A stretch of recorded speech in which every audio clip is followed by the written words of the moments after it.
Йохой.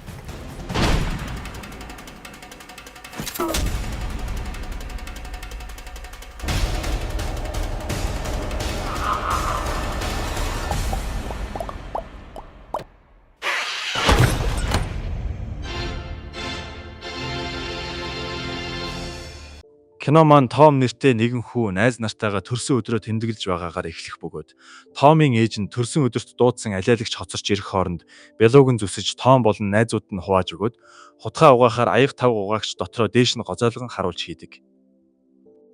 Ингээд Томыг найзуудтайгаа гадаа тоглож байтал Stitches нэртэй алиалагч товлсон цагаасаа нэлээд хоцорч ирэх бөгөөд Stitches машинтайгаа бараг л хүүхдүүдийг дайрчих шахан ирж зогсоход Томын ээж нь түүнийг хоцорч ирсэнд нь илт бухимдана.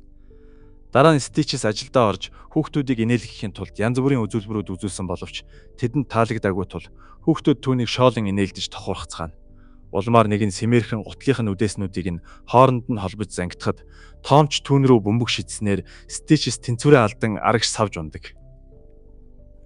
Хүүхдүүд түүнийг шоолон инээлдэж байснаа босохгүй болохоор нь гайхан очтол Stitches Tommy ээжийн бялууны хутган дээр нүрээрээ унаж хутга толгойд нь нэвт зоогдсон байх нь тэр.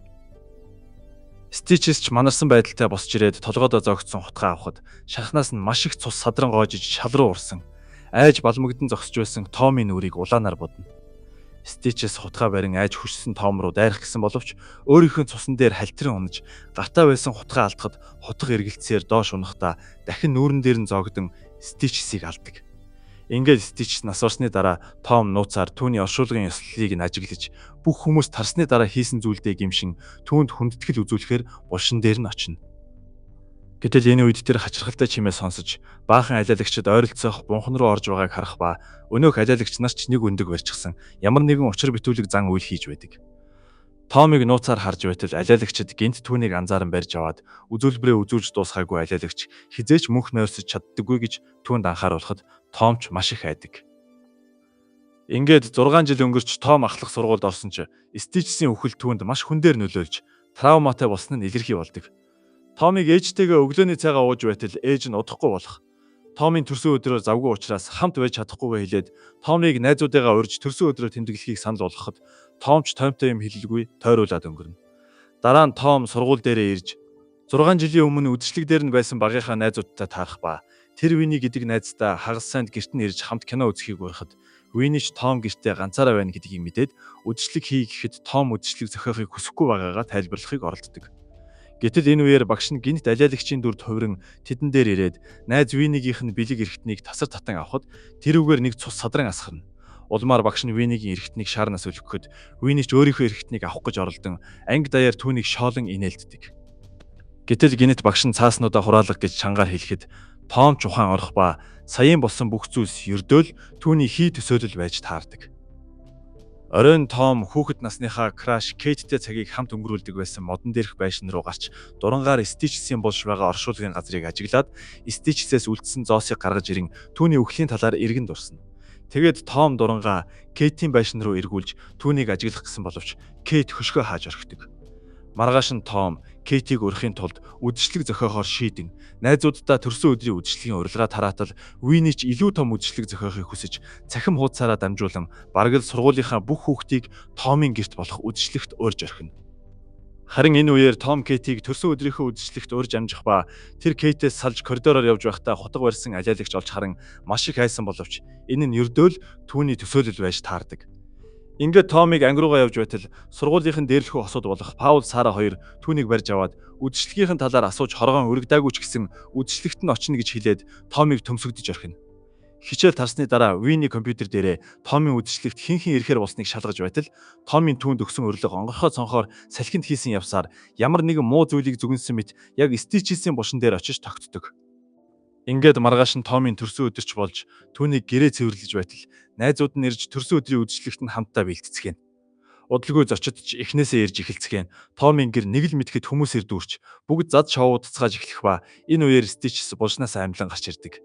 Энэ зур Томын найз Ричи мансууруул хөвчлөгээтэй жигнэмэг гаргаж ирэн найзуудыгаа дайлахад Том ч үүнийг нь мэдээгүй тул жигнэмгийг бүгдийг нийдэж орхино.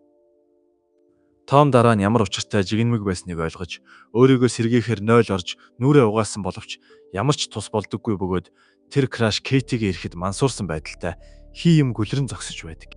Ингээд Томыг Кейттэй ярилцаж байтал Кейтийн найз залуу нэрээд тэдний яриаг тасалж Томод шавар хаана. Гэтэл энэ үеэр хутга байсан алиалагч хүмүүс дундуур явсаар Том руу ойртож ирэх бөгөөд Том ч алиалагчийг хараад үнхэлцгийн хагартал айж тэндээс бушуухан зүхтаасан боловч гүйж байхдаа халтарч унан толгоогоо газарт цохиж гимтээдэг. Харин өнөөх алиалагч шалан дээр унсан Том дээр ирэхэд энэ нь үнэн хэрэгтээ Стичес биш харин Томоор тоглох гэж алиалагчийн хувцас өмссөн Паул байж таардаг. Кейт ч Том дээр яаран ирээд зүгээр эсхийг нь асууж духан гимтснийг анзаарах бөгөөд гэтэл Томын найзуудын нэг болох Буулжир найзыгаа өмөөрн дээрлэхүү Паул Сара хоёртой муудалцаж эхэлнэ. Тэдний хэрүүлийн сургаар шоудаж байсан хүүхдүүд ч хэрэгт дурлан галтгоон цугларцгааж харин энэ зур жинхэнэ Стичес энэ далимыг ашиглан Томын гэрлүү нууцаар нэвтэрдэг. Буулжир Саратай хэрэлдэн Сараг хэлэх үггүй болоход Сарач бантан тэндээс явж харин Буулжир Кейт хоёр Томын шархнаас цус гарч байгааг хараад Буулжир эмийн хайрцаг авчирхаар Томын гэрийн агуулх руу явдаг. Кейт Томыг тайвшруулах гэж оролдоход ичиж бантсан Томч тэндээс гүйн гарч ганцаараа байхын тулд модон дээрх байшин дээр ирнэ. Томыг эмчийн бичиж өгсөн тайвшруулах юмыг ууж байтал Кейт ч түүний араас ирж зүгээр эсхийг нь асуун багадаа энд Томтой хамт ирж тоглодог байсан талаараа дурсна. Улмаар Кейт Томын дуранд түүний өрөөлөө харсан байгааг олж мэдэн Томыг өөрийг нь нууцаар харлаа гэж уурлахад Том ч яг үнэндээ Стичесийн булшийг тандаж байсан тухайга хэлдэг. Кейт Томоос яагаад Стичесийн булшийг тагнаж байсныг нь асуухад Том ч Кейтэд үнэнээ хэлэхээр шийдэж 6 жилийн өмнө Стичесийг оршуулсан орой алиалагчид нэгэн хачирхалтай зан үйл үлдэхийг олж харсан талаараа ярина. Том өөрийнхөө харсан зүйлийг бусад хүмүүст хэлсэн боловч хинч түүнд итгээгүй тул тэр хүмүүст харсан зүйлээ батлахын тулд өнөөх хачирхалтай зан үйлийн талаар идэвхтэйгээр судалж эхэлсэн байв. Гэхдээ тэр түүнд тус болчхоор ямар ч хэрэгтэй мэдээлэл олж чадаагүй бөгөөд зөвхөн хэн нэгэн алиалагч болох үед тухайн алиалагчийн тэрхүү онцгой сүнсийг хадгалахын тулд өндгөн дээр алиалагчийн нүүр зурдаг эртний заншлын тухай л олж мэдсэн байлаа. Харин энэ үеэр Паул алиалагчийн хувцастайгаа бие засахаар хөнгөн угаалгын өрөө хайж явж байгаад хоёр давхар руу гарах үедээ Стичесийн хажуугаар гарсан боловч яарснаасаа болоод түүнийг анзааралгүй өнгөрдөг. Паул алиалагчийн хувцаа тайлж чадалгүй өмдөндөө дусаан нойтон хувцаа тайлчгаад нойлоос гарч явахдаа хачирхалтай чимээ гарахыг сонсож балкон руу гарна. Тэнд Стичес түүний өмнө гарч ирэхэд Паул ч Стичесийг танихгүй байсан тул Стичес өөрийгөө сануулахын тулд үзүүлбэр үзүүлийгээд Паулд ойртон чихийг нь хүчээр таслан авдаг. Паул ч өвдөлтөө үл хайхран Стичес рүү хариу дайрч түүнийг цохих гэсэн боловч Стичес гарыг нь барьж аваад тасар татаж хайдаг.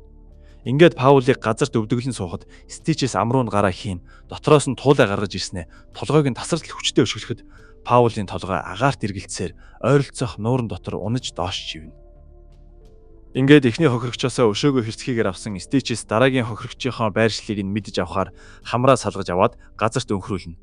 Улмаар алиалагчийн хамар нь өнхөрч явсаар агуулгын өрөөнд лаацтай жимс идэж байсан Буулжирыг олж ирэх ба Буулжир Стичесийг орж ирэхэд эхэндээ Паул байна гэж бодоод тоогоогүйч Стичес Паулыг өгчихсэн гэд Буулжирыг барьж аван хоолойг нь боож дар сонгоод өгчөөр толгойг нь цоолж алдаг. Дараа нь тэр яг л зайрмаг хийж байгаа юм шиг зайрмагны халбаг аваад тархийг нь халбагдан савнд хийж дээр нь цусыг нь гоожуулна. Гэтэл гинэт өрөөний хаалга онгойн Сара шагаахад Стичес ч Буулжирын толгойн цорхоогоор гараа оруулан түүнийг яг л хүүхэлдэй шиг удирдахад Сарач юу ч сэжиглэлгүй тэндээс явдаг. Ингээд үхэлд нь хөтлсөн хоёр хүүхдээс өшөөгөө авсан Стичес дараагийн байгаа хайн байшин дотор явж шоу удаж байгаа хүүхдүүдийг ажиглана. Харин Сара найз залуу Паула хайхаар дээшээ дээврийн өрөө рүү гарах ба энэ үеэр Том дурангаараа байшин руугаа харж байгаад Стичесийг олж харан маш их айн цочирдож модон дээрх байшингийнхаа шатыг бушуухан хурааж авдаг. Айж сандарсан Том энэ талаар анхааруулахаар найз Вини рүүгээ залгасан боловч Вини охинтой хамт дотн мөчийг өнгөрүүлэн завгүй байдаг. Энэ зуур Сара дээврийн өрөөнд өх Стичес дээр очиод эхэндээ түүнийг найз залуугаа гэж бодсон боловч удалгүй хэн болохыг нь ойлгож айж цочирдон арга шухахтаа орон дээр ундаг.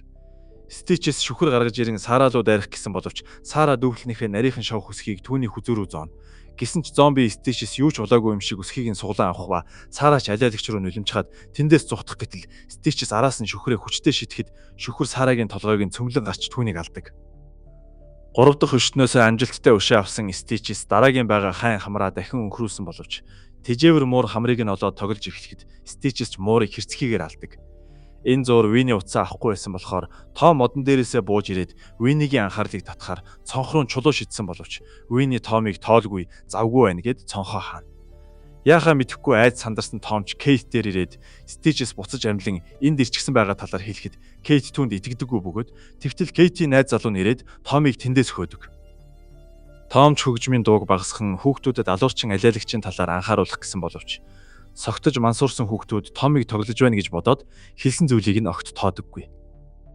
Ингээд Том гал тогооноос хотог авч өөрийгөө зэвсэглээд найз Вини дээрээ ирж хаалгыг нь тогшин алуурчин алиалагчийн тухай хэлнэ.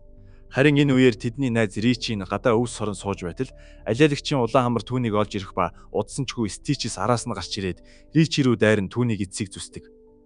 Улмаар Стичес Ричигийн гидсийг нь огтолж аван шаа шиг болгон нохоо хийж эхлэхэд Ричиш цувсан гидсээ тэрэн тэндээс зүхтах гэж оролдох ба тэгтэл Стичес түүний толгойг нь цоолон шаар хилэгчээр хийхэд толгой нь томорсоор эцэст нь яг л шаар шиг хагарч амиа алдна.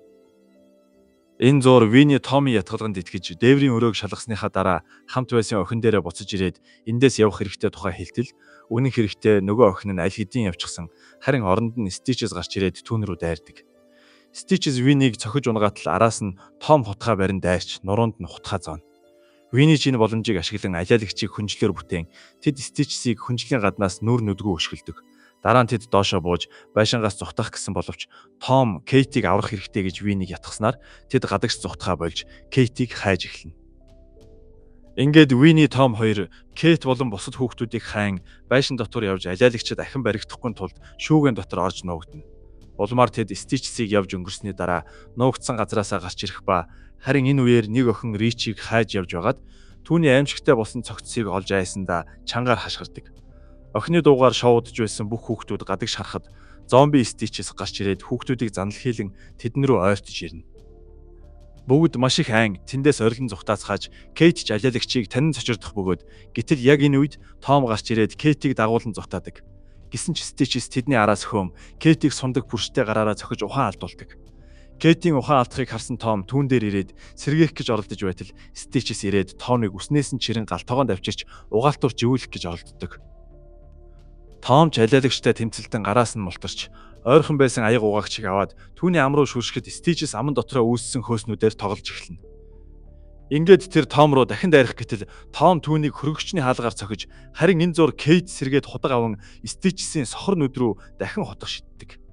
Стичесийг хутагтаа ноцолдож байх зур Том шалан дээр унсан өндгийг хараад алиалагчдын олон жилийн өмнө хийж байсан өндөгтэй зан үйлийг санаж Кейттэй хамт дугуйгаа унан тэндээс зүхтааж Стичесийн өндгийг олохоор оршуулгын газар руу явцгаана. Алиалагч тэдний араас хүүхдийн дугуйтай хөөж Томын араас гүйцэж ирэн түүнийг хутгалах гэж оролдсон боловч Том түүнээс бултаад нүүрлүү нөшгөлнө. Ингээд Стичес ард үлдэж Том Кейт хоёрч оршуулгын газарт ирж нэгэн булшны чулууны ард орж нуугддаг.